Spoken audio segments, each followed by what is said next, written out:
Anti, Indran ഇപ്പോഴും അനുപമയെ ഓർത്തോണ്ടിരിക്കുകയാണല്ലോ. ഇന്ദ്രൻ ഇപ്പോഴായിരിക്കും അവളുടെ വില മനസ്സിലാക്കുന്നത്. എങ്കിലേ അത് അപകടമാണല്ലോ ഹർഷേ. അവന്റെ മനസ്സ് പഞ്ചരത്നത്തിലേക്ക് പോകാതിരിക്കാനാ അവനെ നിർബന്ധിച്ച് ഇങ്ങോട്ട് കൊണ്ടുവന്നത്. പക്ഷേ ഇവിടെയും വിഷയം പഞ്ചരത്നവും അനുപമയും തന്നെയാ.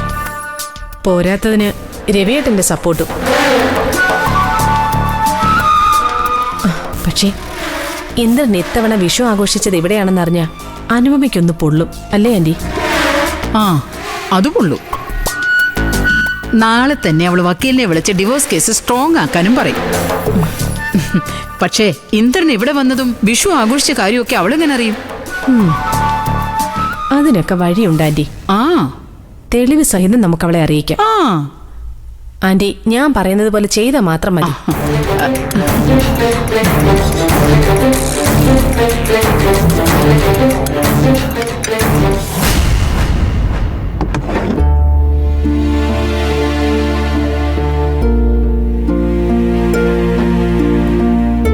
എല്ലാരും പോയപ്പോ ആളൊഴിഞ്ഞ പൂരപ്പറമ്പ് പോലെയായി ഇപ്പൊ വീട്. നാളെ അനുവിനെയും മഞ്ചാടിയും കൊണ്ടുവിടാൻ രഘുവേട്ടനും പോവും. അച്ഛനാണെങ്കി അമ്പലത്തിൽ ആറാട്ട് കഴിയുന്നത് വരെ അതിന്റെ തിരക്കിലായിരിക്കും. ഇനിയുള്ള നാളുകള് ഞാനും എന്റെ മോളും ഇവിടെ മുഖത്തോട് മുഖം നോക്കിയിരിക്കണം. അല്ല, ഉത്സവം കഴിഞ്ഞ ഉടനെ അമ്മാവൻ തിരിച്ച് തറവാട്ടിലേക്ക് പോവാം. അപ്പൊ നമുക്കും പോവാം.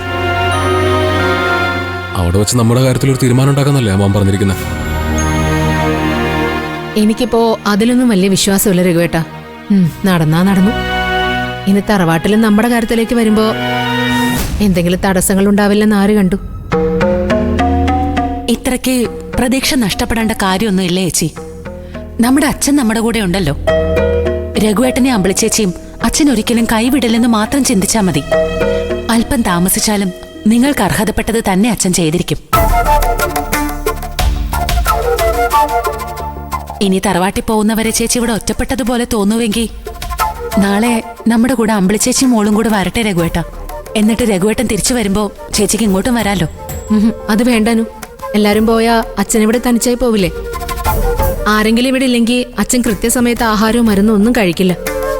രഘുവേട്ടൻ പോയിട്ട് രാത്രിയാകുമ്പോ ഇനി വന്നാ മതി.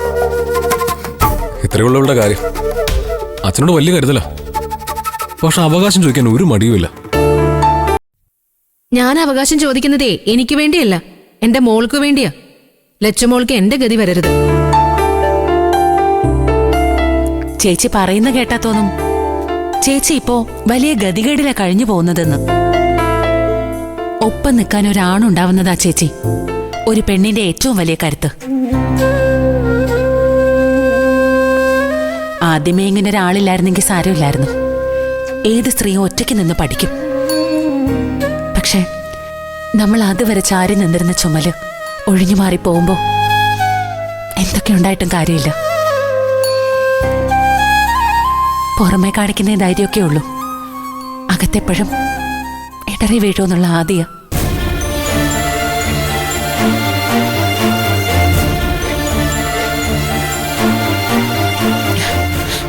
ഞാൻ പറഞ്ഞു വന്നത് ചേച്ചിയും രഘുവേട്ടനും ആവശ്യമില്ലാതെ വഴക്കിട്ട് പെണ്ണുങ്ങരുതെന്ന.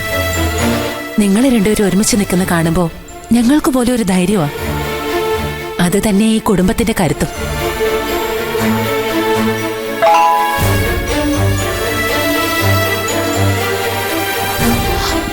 എന്റെ അമ്മായിയമ്മയുടെ മെസ്സേജ് ആണല്ലോ. എനിക്ക് വിശ്വാസംസ വല്ല അയച്ചാണോ? ആര്? സുശീലാന്റിയോ? വല്ല ഭീഷണി സന്ദേശമായിരിക്കും.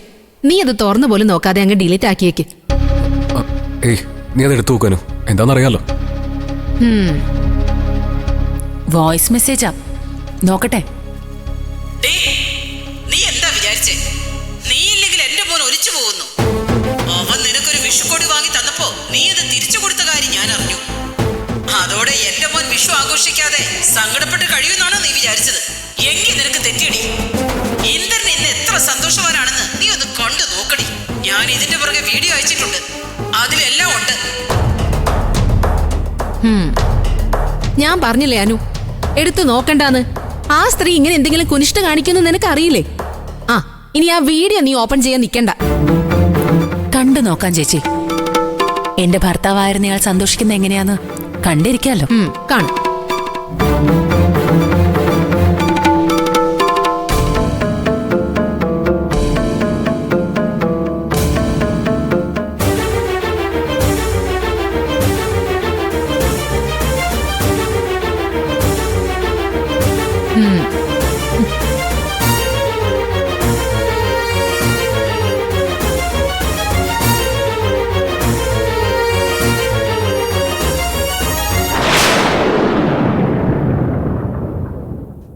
എങ്ങനെയുണ്ട് ആഘോഷം?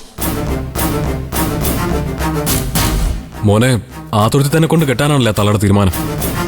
അവളുടെ ഭർത്താവ് എന്ന് പറയുന്ന കോന്തനുണ്ടല്ലോ, ഇതിനൊക്കെ കൂട്ടു നിൽക്കുന്നത് കാണുമ്പോഴാ. രവി നമ്മൾ വിചാരിക്കുന്ന പോലെ ഒന്നും അല്ല ചേച്ചി. അയാൾ എന്തൊക്കെയോ മനസ്സിൽ വിചാരിച്ചിട്ടാ മുന്നോട്ട് പോകുന്നേ. കുഴിയിൽ വീഴുന്നത് ഇന്ദ്രേട്ടൻ തന്നെയായിരിക്കും, അതും സ്വന്തം അമ്മ കുഴിച്ച കുഴിയിൽ.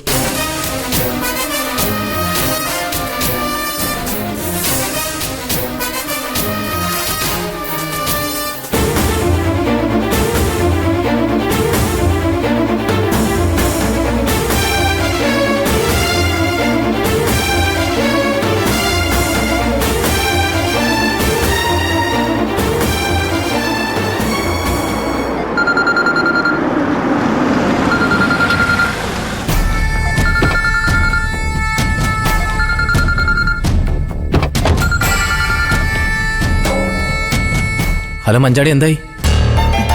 ജീവൻ, ഇവിടെ വേറെ പ്രശ്നങ്ങളൊന്നുമില്ല. വന്നവർക്ക് തിരിച്ചുപോയി. ഞാനും അനുസരിച്ച് നാളെ മടങ്ങും. സംഭവം ആരൊക്കെ അറിഞ്ഞു? അച്ഛനറിഞ്ഞോ? ഇല്ലെന്ന് തോന്നുന്നു. രഘുവേട്ടന് മാത്രം അറിയാവുന്നാ തോന്നുന്നത്. ഇതുവരെ രഘുവേട്ടൻ അമ്പിളി ചേച്ചിയോട് പോലും പറഞ്ഞിട്ടില്ലെന്ന് ഉറപ്പാ. പറഞ്ഞെങ്കിൽ എനിക്കിപ്പോ ജീവനോടെ ഇരിക്കാൻ പറ്റില്ലായിരുന്നു. രഘുവേട്ടൻ മാത്രമല്ല മഞ്ചാടി, നമ്മൾ രജിസ്റ്റർ ഓഫീസിൽ അപേക്ഷ കൊടുത്ത കാര്യം രഘുവേട്ടൻ അറിഞ്ഞതുപോലും ശബരിയേട്ടൻ വഴിയാ. ആ ഫോട്ടോ ആദ്യം കിട്ടിയത് ശബരിയേട്ടനാ. ആണോ? എങ്കിൽ ദാസങ്ങളും വിനയേട്ടനും കൂടി അറിഞ്ഞു കാണും. അവരെല്ലാം കൂടി ഒരുമിച്ച് നിന്ന് എന്തൊക്കെയോ പ്ലാൻ ചെയ്യുന്നു എന്ന് എനിക്ക് തോന്നിയായിരുന്നു. നീ സൂക്ഷിക്കണം മഞ്ചാടി. അച്ഛനും ചേച്ചിമാരൊന്നും അറിയാതെ ഈ പ്രശ്നം ഒതുക്കി തീർക്കാനാവും അവരുടെ ശ്രമം. അങ്ങനെയാണെങ്കിൽ എന്നെക്കാളും സൂക്ഷിക്കേണ്ട ജീവനാ. എന്നെ അവരെന്ത് ചെയ്താലും ഇവിടെ എല്ലാവരും അറിയും, അല്ലെങ്കിൽ ഞാൻ അറിയിക്കും. പക്ഷെ ജീവൻ അവരെന്തെങ്കിലും ചെയ്താൽ ആരും അറിയണമെന്നില്ല. അത് തന്നെയായിരിക്കും ജീവൻ അവരുടെ പ്ലാൻ. നീ പേടിക്കണ്ട മഞ്ചാടി, ഞാനിപ്പോൾ ആസിഫിൻ്റെ കൂടെയാ. എനിക്കൊന്നും പറ്റാതെ ആസിഫ് നോക്കിക്കോളൂ. നീ വീട്ടിലിറങ്ങിലാവോന്ന് എൻ്റെ ഒരു ടെൻഷൻ. ഇതുവരെ അങ്ങനെ ഒരു സൂചനയില്ല. നാളെ എന്നെ അനുസരിച്ചും രഘുവേട്ടൻ അങ്ങോട്ട് കൊണ്ടുപോകുന്ന പറഞ്ഞിരിക്കുന്നത്. അങ്ങനെയാണെങ്കിൽ നാളെ തന്നെ വീട്ടിൽ നിന്ന് ചാടേണ്ടി വരും മഞ്ചാടി. അതന്നെ ജീവൻ എൻ്റെ പ്ലാൻ. നാളെ ഇവിടെ നിന്ന് ഇറങ്ങാൻ പറ്റുകയാണെങ്കിൽ അതായിരിക്കും രക്ഷപ്പെടാനുള്ള എൻ്റെ ലാസ്റ്റ് ചാൻസ്. അത് ഞാൻ ഉപയോഗിച്ചിരിക്കും. ഓക്കെ, ഞാൻ ചിലപ്പോൾ ഫോൺ ഓഫ് ചെയ്യും. അങ്ങനെയാണെങ്കിൽ നീ ആസിഫിൻ്റെ ഫോണിലേക്ക് വിളിച്ചാൽ മതി. ശരി, ഞാൻ വെക്കട്ടെ. കുറേ നേരം സംസാരിച്ചാൽ നോട്ട് ചെയ്യപ്പെടും. ഞാൻ പിന്നെ വിളിക്കാം.